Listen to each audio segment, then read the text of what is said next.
Hi guys, Mimi G here. But I figured I would start today with a pattern haul video. I went on Etsy and picked up some patterns that I needed to replace. So let me explain. I usually go on Etsy to find patterns that are discontinued or like vintage patterns, specifically from like the 70s or the 80s. Those are probably my favorite vintage patterns because they just have, I don't know, sort of that cool style that you can sort of modify. Anything sort of earlier than that is probably a style that I'm not really gonna wear. Although I love all the vintage patterns from the 40s and the 50s and the 60s, I'm probably not gonna wear much of that. So that's why I don't buy them unless they're collector's items, then I do buy them. But I do buy some that I'll come across that I'm like, okay, I can modernize that. Specifically, I went on because I was trying to replace some patterns that I had bought, gosh, like 8, 10 years ago, that when I first bought them, I cut and was probably like a size 6 or an 8. And your girl is not a size 6 or an 8. So now I needed that same pattern in like a 12, 14, sometimes even 16 on the hip, depending on what I'm making. And if you guys, so you know that those do not reflect retail sizing, in case you're wondering. Um, I'll do a separate video on that.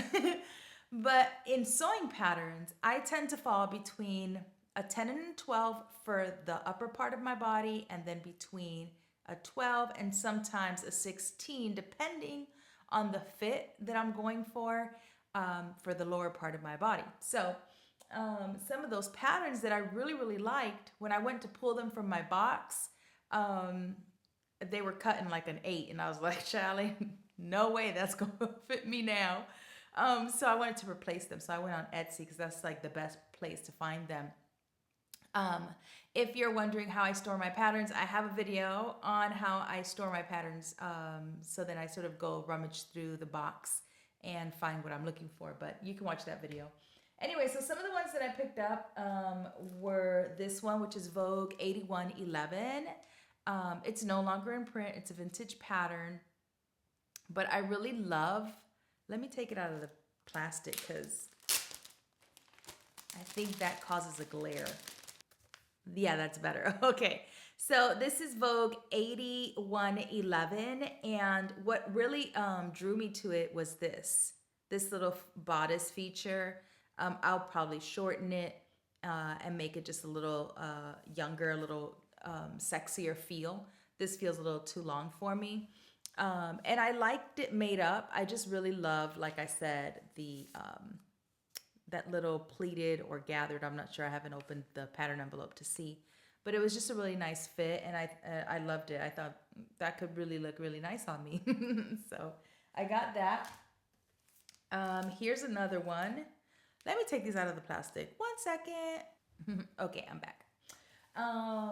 Okay, so this next one is a Simplicity Pattern 2512. It's not vintage, but the one that I had in my stash from, like I said, many, many years ago, at least 8, maybe 9 years, was the Cynthia Rowley pattern, which is this skirt.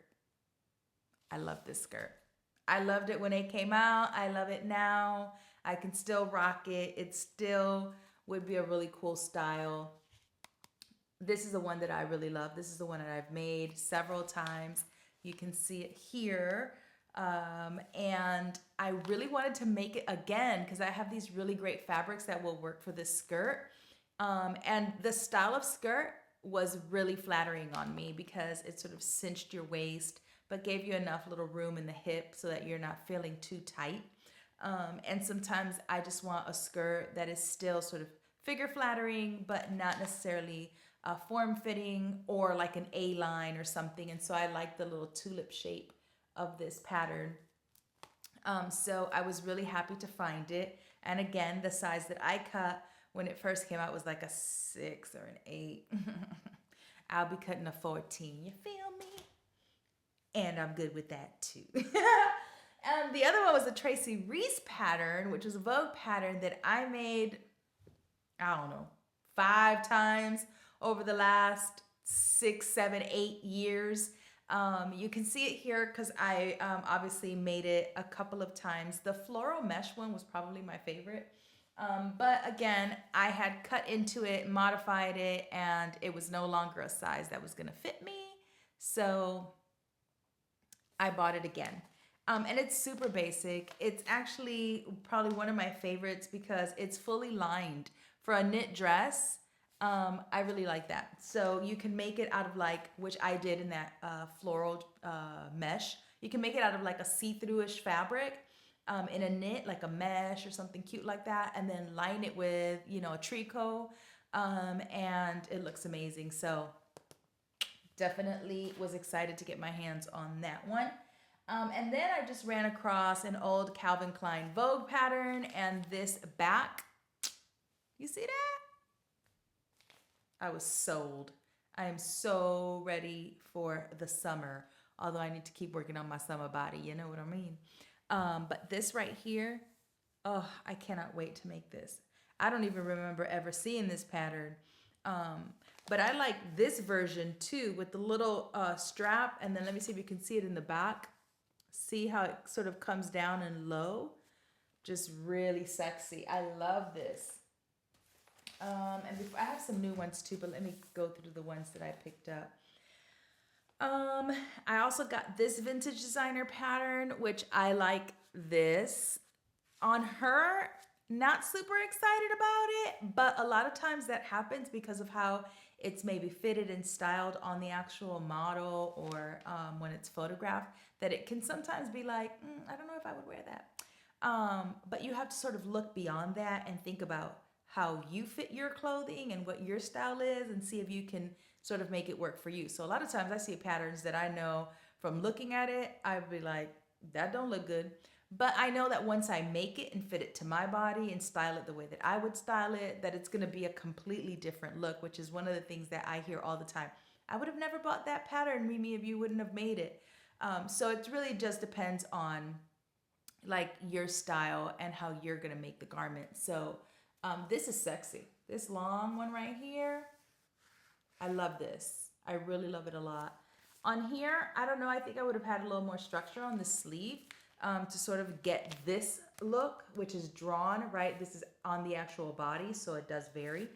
But I think I really want to make that. Okay, this was a designer pattern, which,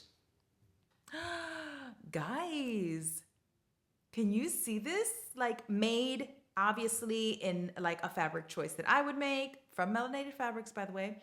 But fitted and styled to me. Can you just see how dope this is? I'm so excited about this pattern, like really excited about it. Then I picked up this vintage 1954 original design because I love the shape of that coat.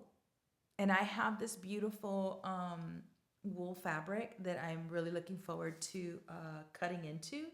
And I think this is going to be amazing. This is, what number is this? This is Vogue 1023. I'll put the numbers in the description box in case you guys want to look them up. Sometimes different Etsy sellers have the same pattern, so it's not like if somebody buys one, you probably can't locate it. There are probably many Etsy sellers with the same patterns that you can get your hands on. And then the last two are actually new Vogue patterns that came out. I didn't buy a lot of the new Vogue patterns that came out because some of the silhouettes I already have in my pattern stash. But I did buy Vogue 1769. Love. First of all, I love a pussy bow top. And this one is really nice. I love this sort of ruffled detail here. And then I like the sort of plainer one. It's really beautiful. That yoke in the front is just, I mean, I love this. I can't wait to make this. And then the last one that I got was another Vogue pattern, which are these pants. I love a flowy pant. Not crazy about that, although maybe it's the fabric that they used, not sure. This, all day. All day, every day, love this one. And this is actually, let me look up the pattern number because that is, it's Vogue 1772. So that's basically the most recent patterns that I've bought since Christmas. that I plan to sew. I have some other things sort of already in line that I've already started to plan and cut. So I probably won't get to these for another week or two. And then over the next several months, you'll start to see them pop up either on my IG at Mimi G Style or on the blog at mimigstyle.com. And yeah, so I'm super excited. I hope that you guys are excited about 2021, that you guys have big goals and ideas that you guys want to execute, that your energy is great, that you're feeling joyful and hopeful, and that you are sowing everything you want to sow. Until next time, you guys.